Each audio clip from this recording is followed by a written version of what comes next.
That's very important. So yeah, auditing is very good. It's necessary, and like you said, when you're auditing, you start to find out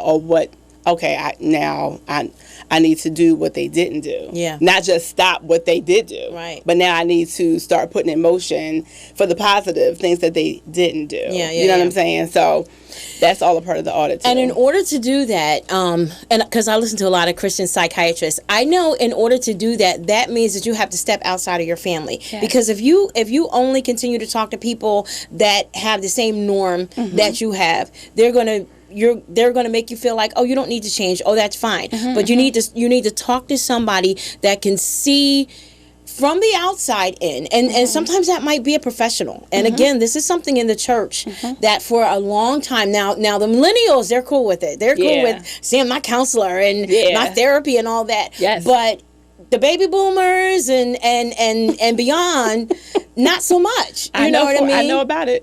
I know about it because I was the one. I was the one saying, "Let's go get some help." Okay. And it was kind of like, okay, listen, all we need you are pulling all this up, and nobody's been talking about this, and so we feeling it now because you're pulling it up. So you're being the troublemaker now. Yeah. Because they're not seeing it from my perspective. Yeah. They're not seeing that, okay, well, these are fake smiles around Christmas, and this is fake fellowship, and this is uncomfortability and tolerance. We got to get to the root of what's really going on here. I want to talk about this. We're coming up against the break, so I want you to hold that thought, because as you were saying that, the scripture came to mind where Jesus said, "Blessed are the peacemakers." Yes. For they shall be what? What shall they be? Called the children of God? Yes. Is that what they are? Yes. They shall be called the children of God. But we have translated that into blessed are the peacekeepers. Let's just keep the peace. Keeping the peace means good. Covering it up. And the fake smiles, don't talk about it. But no, a peacemaker means that sometimes we got to upset the apple cart. We got to go against the grain. Yes. It's uncomfortable. Yes. Yeah. And this is what we are called to be as the children of God. Absolutely. So we're going to come back on that note when we come back. Yes. I'm talking to a young lady. Yes. Aisha Young. And you're listening to The Other Side with K-Ro in the Public Interest. We'll be right back after this.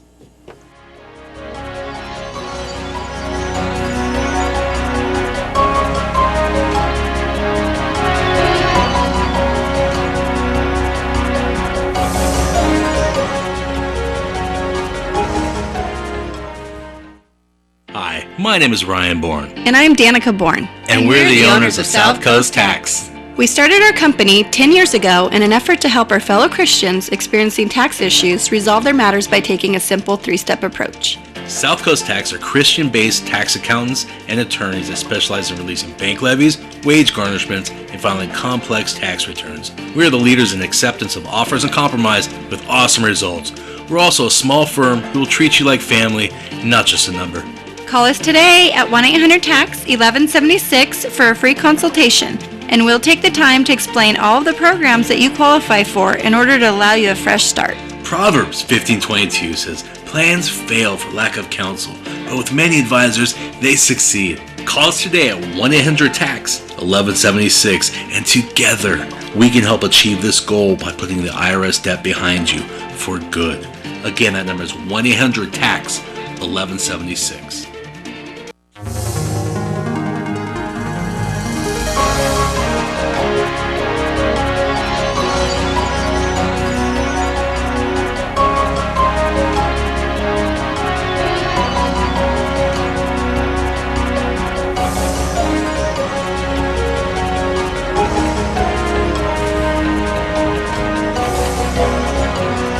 Back with The Other Side with K-Ro in the Public Interest. My special guest is a young lady. We're talking about her book, Imagine Me.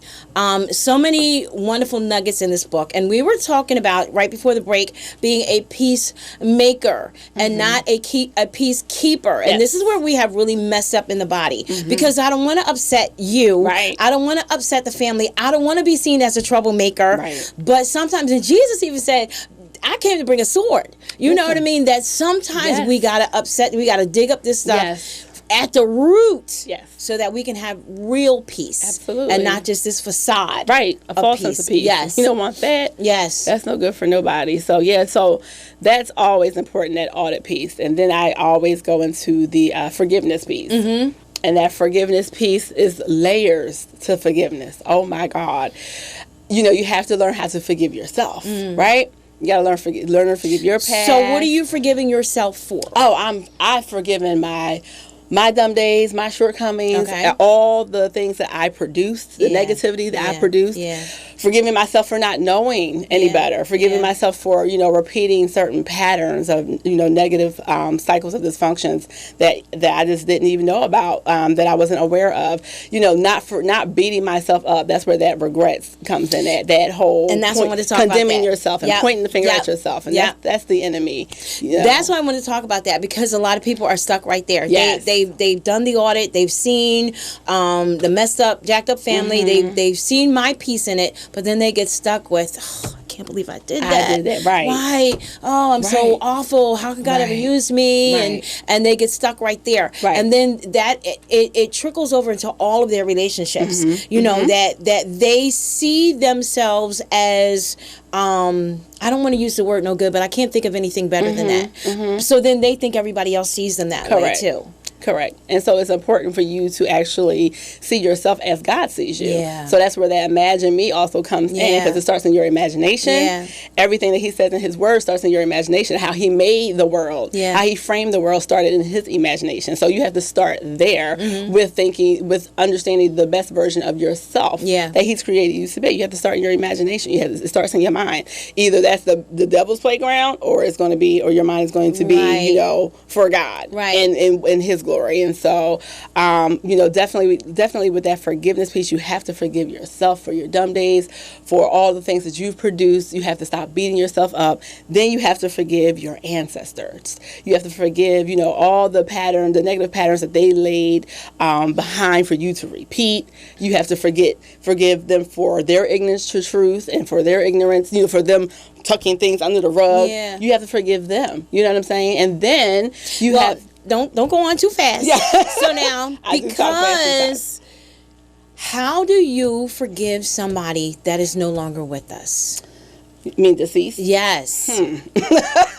Because I think some people, I Yeah. know some people have issues with ancestors Right. that are no longer here. Right. And you didn't get a chance to get it straight while they were here. Right. So then how do you, or do you have tools for that? How do you address that with someone who is no longer here?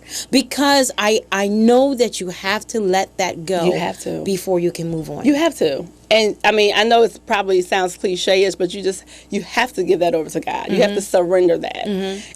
You can't hold on. You have no rights to anything. You can't hold on to whatever they did as to why you produced that thing. And you can't hold on to you that. just said something key, that unforgiveness means it really is that you feel like you have a right to. Right. And in unforgiveness, what you do is you give up your right. Correct. You give up your right. Correct. Kevin LeVar has a song called Heart That Forgives. Have you heard that song? I believe I have. And one of it says, I give up my right to hold it against them Right. with hatred inside. Right. And so that's what we have to do, is give up our right. Right. Sometimes if people are no longer here, sometimes we might just have to write a letter to them, Right. read it, Yeah. and then burn it, whatever. That's it. But get it out. Get and it out. give up the Exactly. right to hold it you inside. have to. Yeah. You have to. Yeah. Because at the end of the day, Christ died for all. Yes. And all is forgiven. All is known and all is forgiven. So you don't have the right to hold that against anyone. Right. And if we are to be forgiven by by God, then we have to forgive others. That's the prerequisite. So Yes. whether they're here to own it, Yes. or not. See, and forgiveness is what I've learned has nothing to do with the other person. Yes. It has everything to do with you. Yes. So it's about your release from whatever the offense has been, Right. or the negative cycles, or whatever we're talking about. That your release is involved. So Right. even if that person doesn't do their part, what's your part? Right. Your part is to release and let it go, Right. and forgive as God has forgiven. Right. And I want to talk about forgiveness. I remember years ago, I used to do the morning show here, and I was talking about forgiveness. I got more phone calls on that one topic than I think I ever have here. And some people were angry with me. Wow. Yeah, some people were like, you don't know what they did. But what we need to understand, and you said, Jesus said, if we don't forgive, the Father won't forgive us.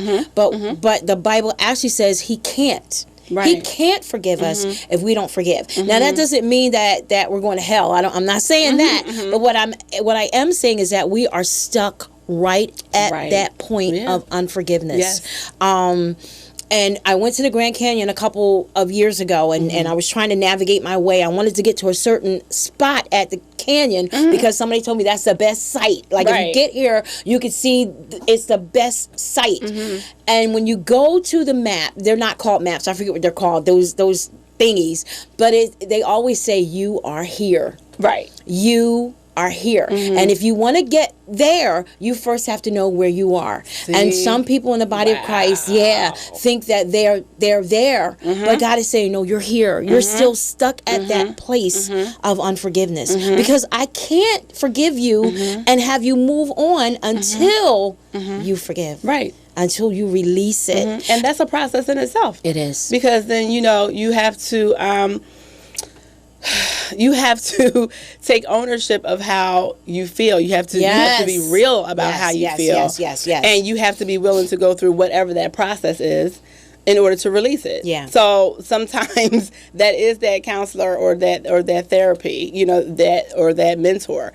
There are times where you have to actually submit to that in order to release it. It's not just always reading the Bible or fasting and praying. Sometimes right. there's a process involved with forgiveness. Yeah. And it's okay to submit to that and get through it and get it done. Yeah. Absolutely. Yeah. And the other thing I want to talk about forgiveness, because a lot of people think that if I forgive them, then I'm saying it's okay. Not so. Not so. And I just said that on my Facebook page when I did the video last week. I did. I've been doing a 13-week intensive study. Oh right. Yeah. Oh man. On Facebook. I meant to get in on that. It's okay. Oh man. Yeah. Are you gonna do it again? I probably will. I'm at week 10. This week was week 10. And I could have gotten in like 3 weeks ago. It's okay. Man, I totally forgot about it. I totally forgot about it. It's okay. So we just came out of forgiveness. We just came out of this week was compassion for the uncompassionate. And so, we were talking about, just how, when you're going through your process, sometimes people just don't understand. They don't get it.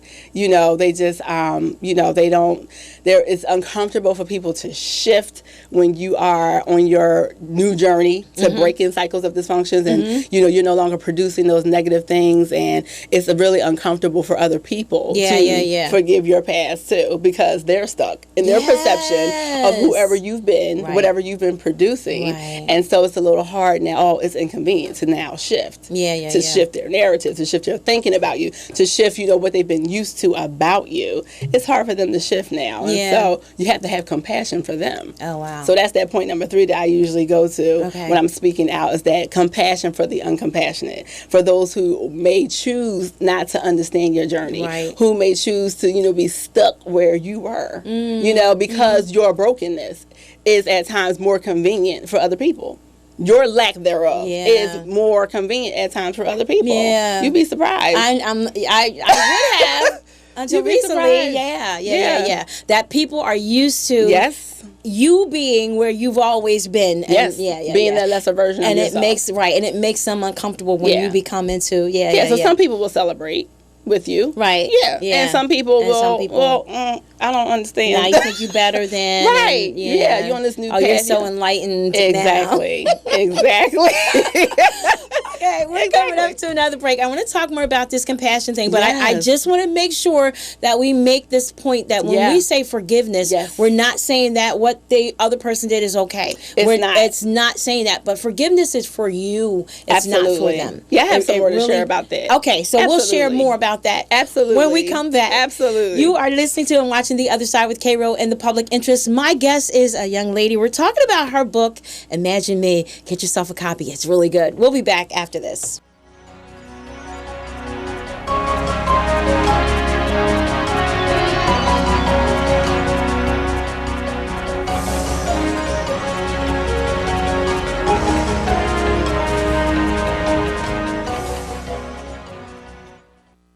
attorney spokesperson. Are you over the age of 60 and been diagnosed with lung cancer? If so, you and your family may qualify for a cash award. Our experienced attorneys are standing by to evaluate whether you have a lung cancer claim that qualifies you for a cash award. The consultation is absolutely free, and there is no risk and no money out of pocket. We only receive a fee when we secure you and your family a settlement. 250,000 people are diagnosed with lung cancer every year. You're not alone in this battle. We can help make sure that you and your family are financially safe and that medical expenses are covered. Again, if you've been diagnosed with lung cancer and are over age 60, call now. Don't delay. There are deadlines for filing claims. We're standing by 24/7. Call 800-917-9811. 800-917-9811. 800-917-9811. Attorney advertising. William Stephacker Jr. is the attorney responsible for this ad. Main office, Granton, Pennsylvania. May not be available in all states.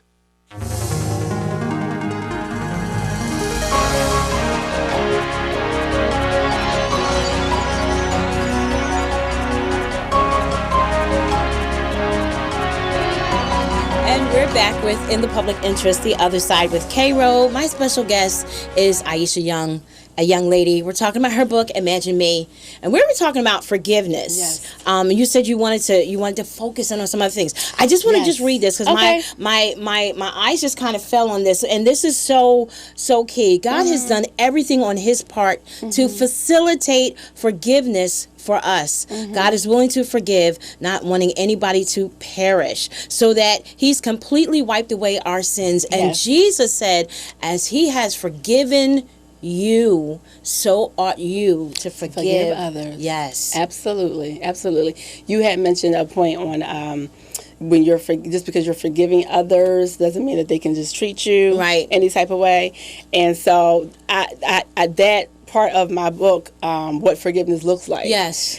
You know, some people, they get it confused that, you know, God wants us to just, you know, deal with abuse in His name, in the name of humility, right?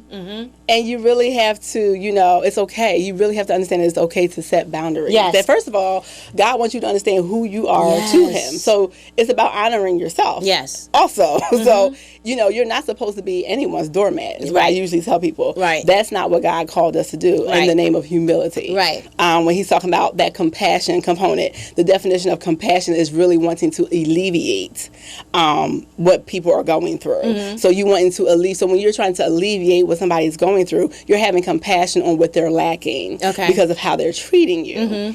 But at the same time, you know, with you having compassion on them and understanding that they're treating you a certain type of way because of their lack thereof, you're not supposed to be a doormat to them. You're not supposed to accept abuse as a lifestyle, as a way of that. Well, this is just how it's going to be forever. No, we can disconnect in the name of Jesus and love, and if we have to. Because, and this is the thing, this is why we need to know our word, because if we know the word and we are Christians and Christ was not anybody's doormat. Correct. If you read the Bible and you see how He treated people who were abusive to Him, the Pharisees, the Sadducees, He called them snakes and vipers. He said, you're like whitewashed sepulchers. You're full of dead men's bones. He got them on every single count. He never let them just walk all over Him. Exactly. But He did it in love. Right. And He did it in humility. Right. And He did it in meekness. Yes. And that is how we are to pattern ourselves. Exactly. Because I know who I am. Exactly. I'm a child of God. I'm precious in His sight. I'm not going to allow you to treat me any way. Correct. But I'm also going to, love means that I'm committed to the best for you. Exactly.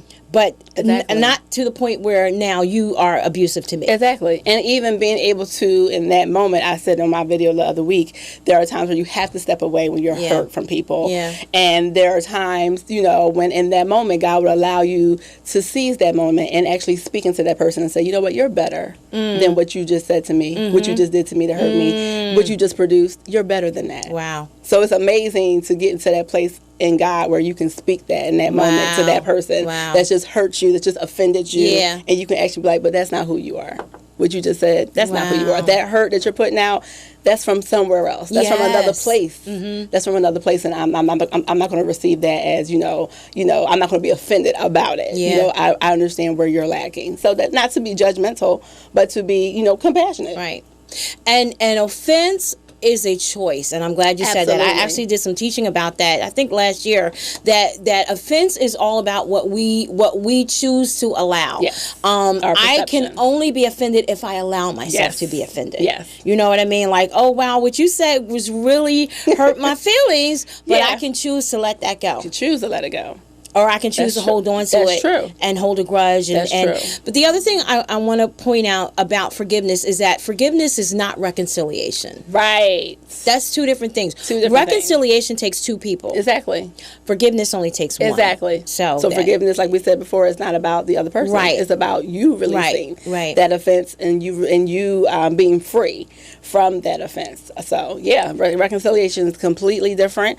Right, and then even with forgiveness is, I speak in my book, that it's not the restoration of trust. Yes, Either. thank you. Yes. It is not. Yes. When you're, you have the right to, in love, separate yourself and well, I got to journey on and trust you some kind of how, but I don't have to right now. Right. I can, it's not about staying in your feelings. It's not about a grudge. Right. That's completely different Right. also. But, forgiveness is not the restoration of trust. Trust has to be earned. I was just going to say It that has to trust be is earned, and I'm learning for myself anyway.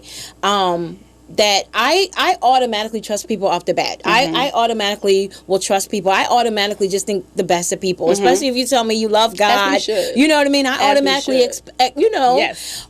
But when you show me that you can't be trusted, Correct. now I don't trust you. I Correct. forgive you. And Yes. I've had this happen recently. I forgive you and all that, but I don't trust you until you show me now that you can be trusted. Yes, and I think it's interesting how the enemy will try to turn that word around on Yes, you. yes. And he will try to condemn you with, you're not a child of God, because Yeah. you're not, allowing them to hurt you. If they Right. want to continue to call you and use you and do whatever, even though it hurts, you're supposed to be a child of God and just take it. Wow. Where's that biblical? Right. So the enemy will turn God's let me word tell you around something, though. and his principles around on you. I've heard some preachers say Yeah. those kinds of things, Yeah. though, and make people sitting there feel like I can almost like the cartoons. You see them kind of Yes. Yes. And I'm sitting there thinking, no, that's not what God called us No, to. not He so. has never called us to be A doormat. right? Absolutely right, not. and an object of abuse for somebody else. Correct. Never, never, never. For people that are just joining, go Yes. over those first two components, and then let's go to compassion. Yeah, so the first two I usually talk about is self-awareness. So that's that whole, when you're auditing your life, you're auditing your thinking patterns, you're auditing your behavior, against what you've been born into. And understanding that what you've been born into is not who you are. So that's that self-awareness component. And then the forgiveness. And the forgiveness is in layers. You have to forgive yourself. And then you have to forgive your ancestors or, your grandmama and mommy and uncles and aunties for, all of those, the ignorance that they had towards the truth and for laying out patterns of negative cycles for you to recycle. Yeah. And then you have to forgive God. Oh, if you feel like he dealt you a Okay. bad hand. Yeah. Now you it's just said like- something. Yeah. Because Yeah. a lot of people think, and I just had somebody say to me recently, I'm angry. And I said, I understand that you're angry. And I was like, just, that pastor thing, just give it to God, Yeah. pour out your heart. And she said, I'm angry with God. And I said, you know what? Yes. God understands that too. How about that? But a lot of Christian peoples would be like, whoa. Right. How Right. can you be angry with God? Right. But the truth of the matter is that a lot of people are. Yeah. Because a lot of people don't understand, how could you have allowed this to happen to me? Yes. How, Yes. Yes. because a lot of times, and I've been listening to a lot of things about comparison. And Jonathan Nelson has a song that says comparisons kill. A lot of Yes. times we look at Yes. other people and we think they have it so easy, and they're not even living right and they're doing this, and we don't really know what's going on in their lives. You don't know. Yeah. And that's what God was saying to me, because there were times where I was literally looking at other families Yeah. from the outside. Yeah. I was looking at other Yeah. family units. Yeah. Assuming Yeah. that they had it going on. Yeah. That everything was well and perfect and picket fence and Yeah. everything's fine, and you just don't know. Yeah, You you really just don't know. Yes. You really Yes, don't know. yes, yes, So yes. yeah, but this whole journey has been amazing. Yeah. It's amazing to just, be able to, see myself, be maturing and becoming that better version of myself. Yeah. Just breaking those cycles off of my life, just breaking those patterns. It's amazing. It's an amazing And let journey. me just say, for every single believer, that is the journey that we're on, whether we are cognizant of it or not. We all have a level of dysfunction that we have come from. Now, some people's level is higher than others, but we all have a level of dysfunction. We all have things that the enemy, and it's all his tactic, has brought against us to keep us from being who God created us to be, to distract us and to halt us in our development. And so that even if, because I know some people may be listening and thinking, well, I never went through that. I never had sexual abuse, and I never, my family was pretty good, Right. But we all have some things that we need to work through, and that we need to imagine ourselves being free, trusting you. Totally. Finally. I can't imagine me. Yes. Yeah. Well, the book of Isaiah talks about how we were born and shaped in our mother's womb in sin. Yeah. So when we're born and shaped in iniquity, we're shaped in those cycles of dysfunction. Yes. And those generational cycles. Yes. That's what we're born into. So, nobody can, you may not have something going on in your family that I have going on in my family. Right. Or maybe you do. But either way, there's something. It may not be sexual abuse. It may be just low self-esteem. It may be poverty mindset. It may be drug abuse. It goes far and wide, So it could just be emotional it could abuse. Be. And a lot of families, that's what it is. There's no physical abuse. There's no drinking. There's no drugging. There's no sexual abuse, whatever. But it's all emotional. Yes. You're stupid. Right. You're just like your father. Right. Oh, you're never going to be anything. Correct. And that breaks my heart that I can't even imagine a parent talking to their child like that. But I see even in the stores, and sometimes I want to intervene, but I just know, mind your business, where parents are like, and the kid is too. Right. And they're cursing at them, and they're yelling at them. Abusive. And and that gets into that child's psyche. I'm stupid. I'm stupid. I can get all A's on my report card and make the dean's list, but I'm stupid. Right. That's the trick of the enemy. Yeah. That's confusion. Yeah. Right there from the enemy. Yeah. Yeah, because how are you getting A's and on the dean's list, but you're stupid? Because it's ingrained. Exactly. If my mother or my father, the one who I should trust the most, has always told me that I'm stupid, it doesn't matter what the grades show. Exactly. I'm stupid. Right. And so that we have to imagine that. I love this title. We have to imagine ourselves the way God sees us. Exactly. And that's the bottom line. Exactly. We all need to see ourselves before we can, and this is the thing, we want to see, as a pastor, I always pray, Lord, help me to love the people like you love them and see them like you see them. Right. But before I can see them like God sees them, I need to see me as God sees me. Yes. Because otherwise I'm always going to see them through these tainted glasses of how I see me. Correct. And so, and that's not just for the pastor, that's for everybody. We're always going to see others through the tainted glasses of how we see ourselves. Exactly. And so that's why I think this book is just, everybody needs to have a copy. Yes. Everybody needs to have a copy. Yes. Fears, stigmas. We haven't talked about stigmas. No. We're going to talk about that. We're gonna talk about we only have one more segment. Okay. Can you believe that? I know. And there's so much more that I want to talk about, because there's some exercises at the back that I wanted to get to, but we'll talk about stigmas on the other side. Yes. The other side. The other side. You're listening to and watching The Other Side with K-Row in the Public Interest. My guest is Aisha Young, a young lady. We're talking about her book, Imagine Me, and we'll be right back after this.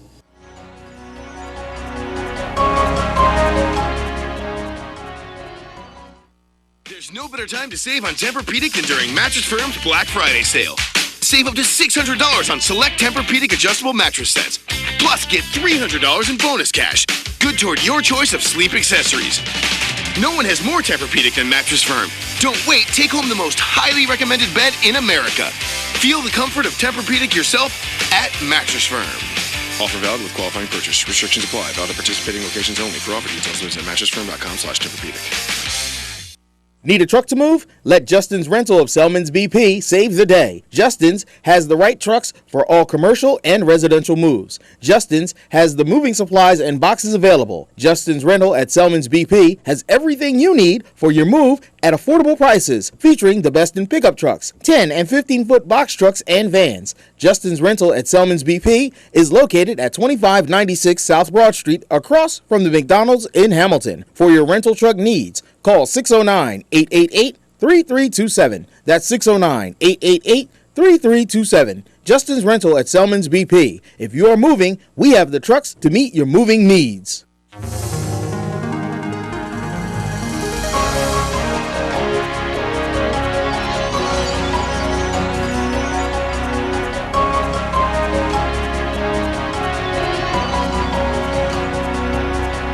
And we're back with The Other Side with K-Row and the Public Interest, talking to my special guest, Aisha Young. Her book, Imagine Me. And we before the break, we talked about stigmas, because we talked about fears and regrets. But let's talk about some of these stigmas. What are some of the stigmas that people are dealing with? Ooh. Yeah, stigmas are, is defined as that, that reputation that you get, that especially when we're talking about negativity. And I know that all too well. So that narrative, that negative narrative that people have out there about you, that reputation, that gossip, that slander. Yes. Stigmas. It's ugly, and God never called for us to do that to each other. He never called for us to. We're supposed to, have our words season and edify each other and build up each other. Yes. So even when we are offensive to each other and we've, dropped the ball or made a mistake, it's not. We're supposed to cover each other, especially in the body. We're supposed to cover each other. We're supposed to hold each other accountable, not put stigmas on each other and put labels on each other. So that was hurtful for me. Yeah. It happened for me more so in the church. Yeah. That's where I really That's where it happens. Yeah. Unfortunately, that's where it happens. And I know with different kinds of abuse, there are patterns that develop. A lot of people, male and female, who were sexually abused become promiscuous. Yes. And so they get the stigma of being I don't think I can say that word on the air, but loose. I can say that word. Being loose. Or if you always were the odd man out, a lot of times children develop a fantasy life and they become liars. And so you get that stigma of being a liar. But when you are growing and overcoming it, it's like, because I know some people that had that, loose reputation, but they're not that anymore. But people still look at them as, oh, that's so and so that and so that is something to really overcome, to be what God called you to be, despite of what the people are saying. And then the flip side of the coin again, and that is one of my pet peeves as a people of God. We always want to point out the bad that people are doing, and we always want to define them by their behavior. Correct. And that's wrong. That is not of God whatsoever. And, for me, the stigmas came not just from the lay people. Stigmas came from leadership. Oh, wow. For me. Oh, wow. That's my story. Wow. Yeah, I'm not a victim, thank God. Right. That's my testimony. But for me, stigmas came from leadership. And that is something to overcome. Yeah. And I know quite a few people that because of those things were not just turned off to that church, they were turned off to the church. Come on.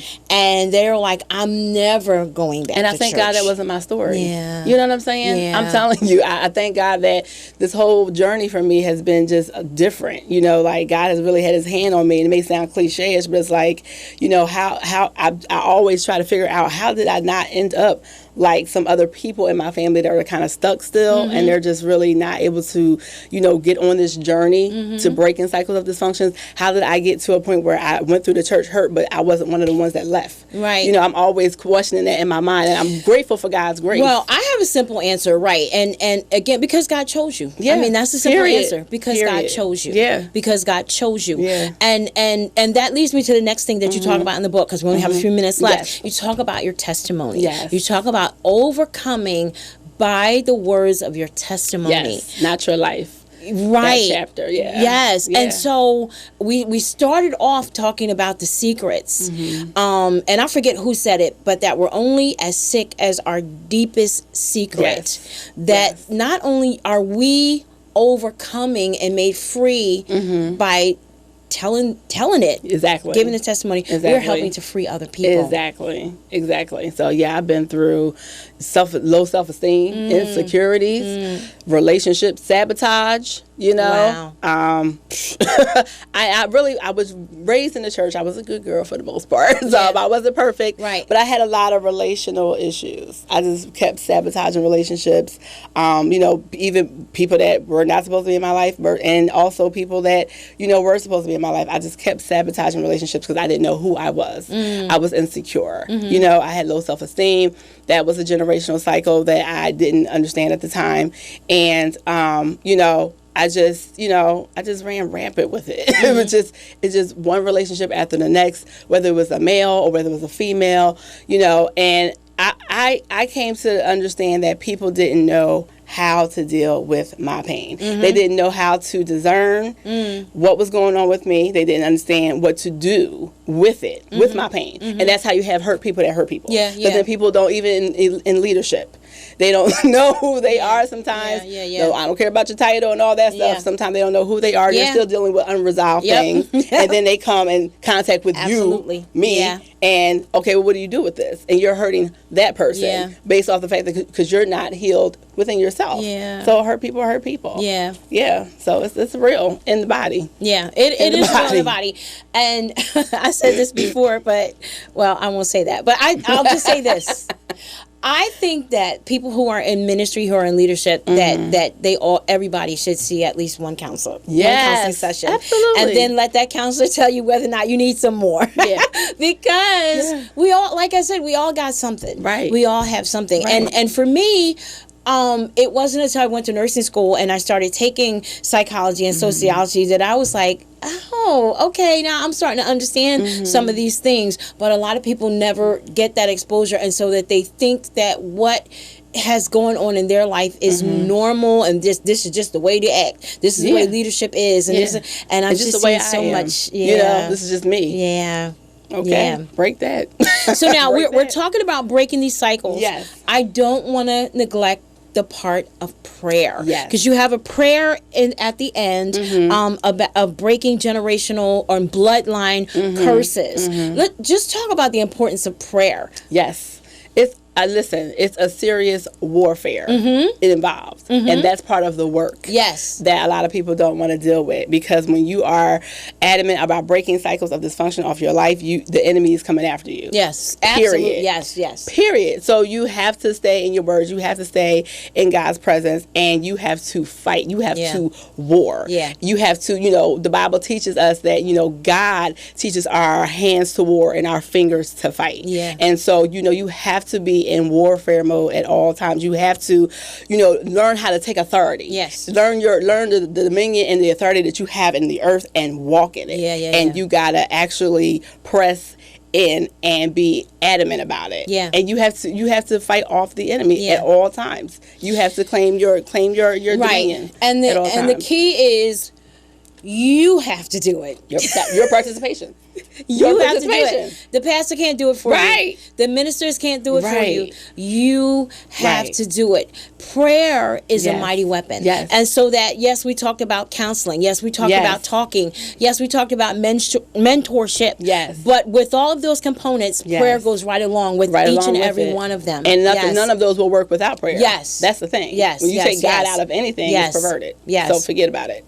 So, you have to be able to lay hands on yourself. Yeah. Anoint yourself. Yeah. Command certain spirits to come out of yourself. Command certain cycles to cease out of yourself. Yeah. Open your windows and kick the devil out. Yeah. You have to. Yeah. You have to. And that's one thing that has been going on in our ministry recently, is that we've been, the Lord has really been speaking to us about the power of speaking it. Yes. That you have the power to speak it. It's great to pray it and ask God to do it. Right. But some things God has given us the authority and He's the saying, power. No, you do it. Yes. You speak it. Yes. And when you speak it, I'm going to honor what you said. Exactly. And especially when we speak according to what the word has said. Correct. If the word has said, I'm the head and not the tail, then I can Right. speak that. Right. If the word has said that I'm fearfully and wonderfully made, I can speak that. Correct. I don't have to really ask God to heal my self-esteem. I can speak, I'm Right. fearfully Exactly. and wonderfully made. I can speak that he restores my soul. Exactly. You know what I mean? That there is power in all of that, and It that is. has to be. It can't be a one and done. It's Yes. an ongoing process. It is. Absolutely. Speak to your situation. Command it. Yes. Demand it. Yes. And watch it manifest. And we're not just talking about because as I said that we're not just talking about what do they call it in the world affirmative affirmation. Right. We're not just talking about that, Right. but I'm talking about using the power of the Right. word of God coupled with the power of the Spirit of God Yes. that is within you. Absolutely. And there is a difference in just speaking something positive. Right. No, when I speak the word, Yes. Yep. yes, You have to that's speak the power. word. That's right. That's power. That's right. And we as believers have the power. The thing is, even if you do believe that there is a generational curse, you don't have to have somebody lay hands on you. You No. can break that yourself. Absolutely. You, Absolutely. as a believer, have the power to do Right, that. because it starts in your imagination. Yes. It's about your decision Yes. and your choice. Yes. So. It starts in your imagination. And I said this, and we'll end with this because I think we're coming to the top of the hour. But the Bible says in Joel, in the last days, I will pour out my spirit upon Yes. all flesh. And it talks about your young men dreaming dreams, your young men seeing visions, and your old men dreaming dreams. Yes. That my bishop was preaching that, and he said a reason why a lot of people in the church have lost hope is because they're not dreaming dreams. Correct. And they're not seeing visions. Right. Where we don't have the imagination that God is able to do exceeding abundantly above all that we could ask or think. Right. And if we don't think anything great, Right. we don't see ourselves doing anything great. That's it. And so that we've got to start seeing visions and dreaming dreams. Exactly. And imagining me. Using our imagination. I love the title Yes. of this book. And imagine me. Imagine me. I love this. Yes. I love this. All right, a young lady, tell people how they can follow you, Yes. how they can get a copy of the book and all that good stuff. Yes, and so my website is younglove.net. That's YOUNGLUVE. Okay. .net. My book is also available on Amazon. I'm on Facebook, Aisha Young, AISHAYOUNG, a young lady in parentheses. And so on Facebook, you can catch the 13-week intensive journey that's going on. We're at the top of it, but She's going to do it again. She's going to do it You can again. rewind all the videos. You're going to need your Okay, book okay. in order to go along with it. Oh, so it's on video, so I can go back to Yes. the first video and do it. Yes, you can. Okay, On so my I didn't- Facebook page. Okay, good. Absolutely. So I don't feel so bad anymore. Yes. Okay. Yes. So that's how you can contact me. Absolutely. And younglove.net. you do public speaking. And, I do and all public of that? speaking. I'm available for workshops on cycles of dysfunctions. My platform also involves getting to the teenagers, the yes. young adults. Yes. Getting to them early. Yes. Early on before they get to our ages, and we're Because no. I'm finding a lot of them are struggling Exactly. with things. Exactly. And they see stuff. Oh God. So they can start that yes. bloodline assessment early. Yeah. Because they're Yeah. seeing things and they're questioning it and they can't put terms to everything. Yeah. But things are uncomfortable for them. They Yeah. can see it. They can Yeah. tell something's not right. So I'm starting that too with the young people. I'm going to be doing something with them soon, with the teenagers. I'm going to be getting like a little teen summit together. Okay. So that's going to be happening soon. I love that. Yeah. Follow her. Yes. A young lady. Aisha Young, Yes. AISHA. Yes. Young, Aisha Young, a young lady, and you're a young lady on Instagram. Absolutely. A young underscore lady Yes. on Instagram. Imagine Me is her book. Get yourself a copy. Yes. Thank you so much for being my guest. Yes. You're welcome. Thank you for having me. This was Absolutely. awesome. Absolutely. You've been Awesome. listening to and watching The Other Side with K-Ro Yes. in the public interest. In the Public Interest on Trenton Talks is a program that explores different topics that are of interest to you. In the Public Interest on Trenton Talks can be heard every Tuesday night on 1300 WIMG at 6 p.m. and 6:30 p.m. and seen on WPHY 25. This is a service of WPHY Channel 25 and the Morris Broadcasting Company.